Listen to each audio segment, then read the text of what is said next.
ጾም የማትጾሙ ወይም ህፃን ልጅ ያላችሁ ሰዎች ውጪ ከምትገዙት የተሻለ አይስክሬም ያለምንም የአይስክሬም ማሽን እንዴት ቤታችሁ በቀላሉ እንደምትሰሩት ላሳያችሁ። እኔ ጾም ከመግባቱ በፊት ነበር የሞከርኩት። በጣም ነበር የሚጣፍጠው። በመጀመሪያ ዊፕድ ክሬሙ እስኪወፍርልን ድረስ በደንብ እንመታዋለን። መወፈሩ በጣም አስፈላጊ ስለሆነ እሱን እርግጠኛ ሁኑ። ማሽናችን ወደ ላይ ስናነሳ ክሬሙ አብሮ ከተነሳ ወፍሯል ማለት ነው። ከዛ ኮንደንስድ ሚልክ እናደርግና አሁንም ሁለቱን አንድ ላይ በደንብ እንመታዋለን። ይሄ አሁን የሰራነው የአይስክሬም ቤዝ ነው። ከዚህ በኋላ በመትፈልጉት ፍሌቨር ማድረግ ትችላላችሁ። የቸኮሌት ከሆነ ቸኮሌቱን አቅልጣችሁ ከዛ አቀዝቅዛችሁ ነው ማድረግ ያለባችሁ።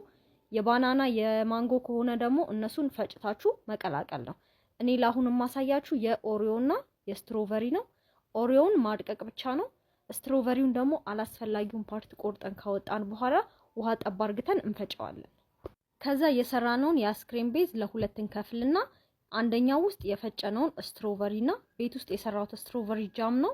እሱን አደርግበታለሁ። ፉድ ከለሪንግ ኦፕሽናል ነው፣ መተውም ትችላላችሁ። እሱን በደንብ እስኪዋሃድልን ድረስ እናደባልቀዋለን። ቀጣይ ኦሪዮ ነው። እሱንም የፈጨነውን ኦሪዮ ካስቀረነው ክሬም ጋር በደንብ እናዋህደዋለን። ከዛ ጠፍጠፍ ያለ እቃ ላይ ሁለቱንም ማድረግ ነው። እኔ አንድ ላይ ነው ያደረኩትኝ። እናንተ ለየብቻ ማድረግ ትችላላችሁ። በመጨረሻም የቀራችሁ ኦሪዮ ወይም ስትሮቨሪ ካለ ከላይ እንደ ቶፒንግ ማድረግ ትችላላችሁ።